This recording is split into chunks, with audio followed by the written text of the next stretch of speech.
Fim do verão de 1988. Se soubesse que a mãe estava indo embora, talvez Samuel tivesse prestado mais atenção. Oi gente, tudo bem? Eu sou Ana Lu e eu li Nix, do Nathan Hill, com tradução para o português do Francisco José Botelho. Esse livro saiu daqui no Brasil em 2016 e, se eu não me engano, ele é pouco mais velho do que isso. Ele saiu aqui logo que foi lançado mundialmente. E eu fiquei com muita vontade de lê-lo um dia que eu tava na livraria e eu folheei. E eu li esse comecinho, que na verdade é o prólogo, né? Eu li um trechinho pra vocês, mas eu li o prólogo todo, que tem só mais uma página.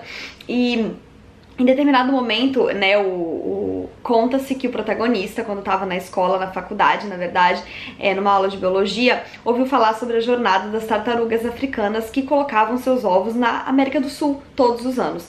E aí o que esse trecho explica é que, enquanto o continente, né, era um só, enquanto a gente tinha a Pangeia, as tartarugas atravessavam um pequeno rio para botar seus ovos. Só que à medida que o tempo foi passando, esse rio foi se separando tão, né, imperceptivelmente todos os dias, que chegou num momento em que elas continuavam atravessando o rio para botar seus ovos, só que esse rio tinha virado um grande oceano. E daí o livro coloca isso, né, que quando as coisas acontecem bem aos pouquinhos, a gente não percebe, e quando a gente vê, as coisas já estão feitas. O que isso tem a ver com Samuel? O primeiro trecho que eu li de abertura do livro fala, né, que se ele tivesse percebido a mãe dele indo embora, talvez ele pudesse ter feito alguma coisa, porque aqui a gente vai conhecer logo no prólogo da história a vida do Samuel e vai saber que a mãe dele saiu de casa quando ele tinha ali por volta dos seus 12 anos. E o que ele conta é que ela foi saindo aos pouquinhos e ninguém percebeu. No dia que ela saiu de casa, ela saiu levando apenas uma maleta. Só que ele e o pai foram perceber depois que todas as outras coisinhas que iam sumindo da casa tinham sido a mãe dele começando a partir. Então um dia sumia um livro da estante, outro dia uma taça, e ela foi assim aos pouquinhos até que ela saísse sem que ninguém se desse conta. E bem, vamos conversar um pouquinho sobre esse livro.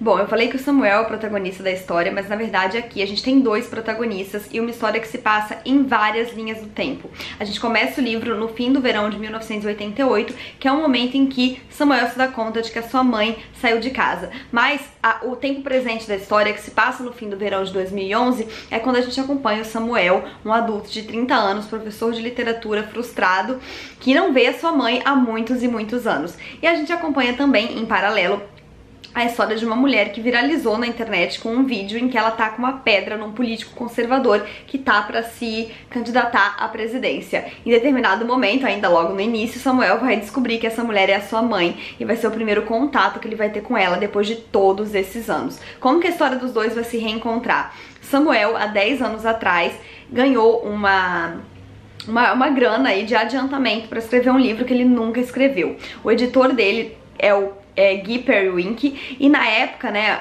há 10 anos atrás, ele gostava de publicar alta literatura, e o Samuel acho que publicou um conto num jornal da faculdade, e foi por isso que eles foram atrás dele. Só que atualmente tudo mudou, e o Guy, agora ele comanda uma editora que na verdade não tá muito interessada em literatura, em sim em coisas que vendam.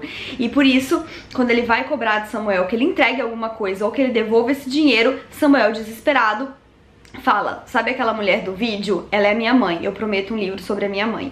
E o Gui tem certeza absoluta que isso vai vender e topa. Acontece que Samuel não sabe nada da mãe dele, ele não contou esse detalhe de que tem anos que eles não se falam e que ele não sabe absolutamente nada sobre o passado dessa mãe, de quem ela era antes dele e do que ela se tornou depois que ela fugiu.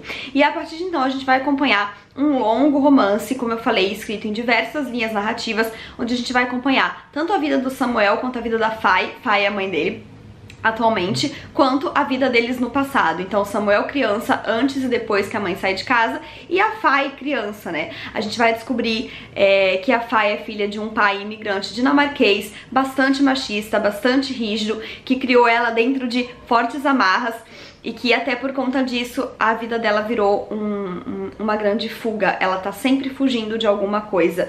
É nesse momento também, nessa história da Fay criança, que a gente descobre o motivo do livro Nix, porque o pai dela conta essa história de uma lenda dinamarquesa, que existe um Nix, que é um fantasma brilhante, muito bonito, que te encanta, promete tudo que você gostaria de ter, mas que no fim acaba te colocando em sérios perigos. E ele passa pra ela essa história com a seguinte moral: Não acredite em nada que seja bom demais pra parecer verdade.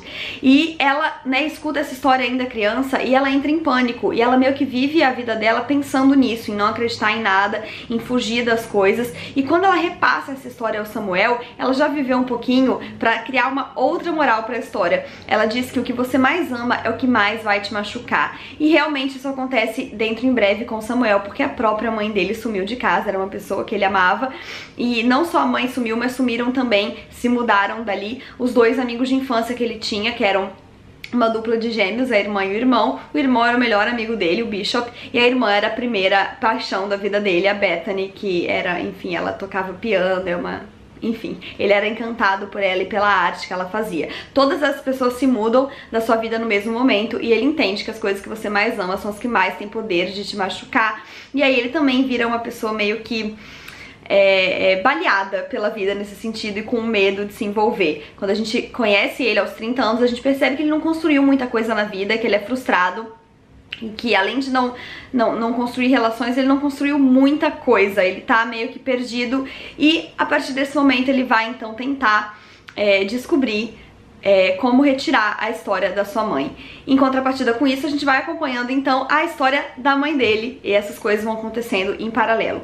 Esse livro, ele é um grande romance americano, assim, bem típico. É um livro de estreia, tá? Então quando a gente pensa que um livro de estreia com quase 700 páginas soa meio ambicioso, e é um livro que eu gostei bastante de ler, foi um calhamaço que eu já tava aí segurando na estante há alguns anos, né, acho que desde que eu comprei, sei lá, em 2017 ou 2018, mas que eu li bastante rápido quando eu peguei pra ler.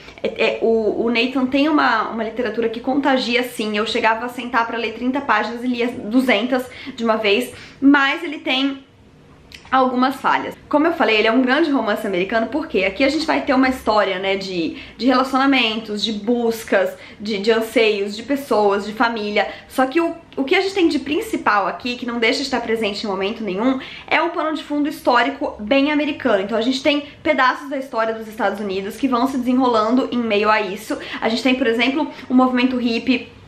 A gente tem esse momento em que a gente tá vivendo agora, em que a direita tá tomando poder, a gente tem esse estudo do conservadorismo ali, só que o que acontece? É onde ele falha, na minha opinião, porque ele quer abraçar tudo, ele quer explicar tudo, ele quer contar tudo, ele quer criticar tudo, e aí que acaba ficando vazio. Alguns personagens são inseridos na história para que ele possa fazer uma crítica ao nosso tempo de diversas maneiras, e aí ele meio que faz a crítica através desse personagem.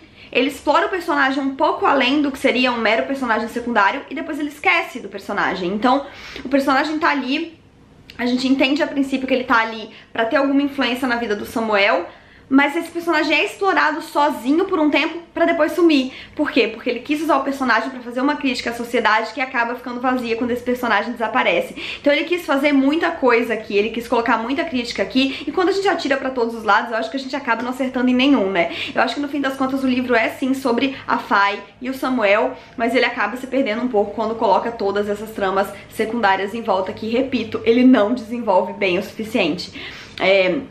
Ele quer fazer uma grande crítica aos momentos vazios que a gente vive, então ele coloca esse personagem do editor que quer alguma coisa que venda, ele coloca um personagem que é viciado nesses jogos online, tipo LOL, assim, ele coloca uma outra personagem que é uma aluna do Samuel e que tá passando por dificuldades na faculdade, resolve contra-atacar o professor, e ele quer fazer críticas a esse tipo de comportamento, esse tipo de discurso, esse tipo de conduta, só que ele não passa disso. Então eu acho que o livro acaba se perdendo nesse ponto, mas de qualquer forma, como eu falei, é um livro que eu indico, eu acho que é uma boa pedida pra quem gosta de calhamaço, é um livro contemporâneo, dá sim pra entender um pouco dessas histórias-chave dos Estados Unidos, e se afeiçoar aos personagens, eu me afeiçoei muito, eu fiquei muito apegada com a Fay, principalmente, e enfim, né, eu dei um panorama geral da história, mas acredite, tem algumas reviravoltas aí que vão acontecendo, a gente vai entendendo cada vez melhor tanto a Fay quanto o Samuel. Esses personagens sim, eu acredito que sejam sim bastante bem desenvolvidos. E é isso, gente, eu espero que vocês tenham gostado desse vídeo, não esqueçam de se inscrever no canal se ainda não forem inscritos e deixarem um joinha se curtiram, porque isso ajuda muito o canal a crescer. Um beijo e até a próxima. Tchau!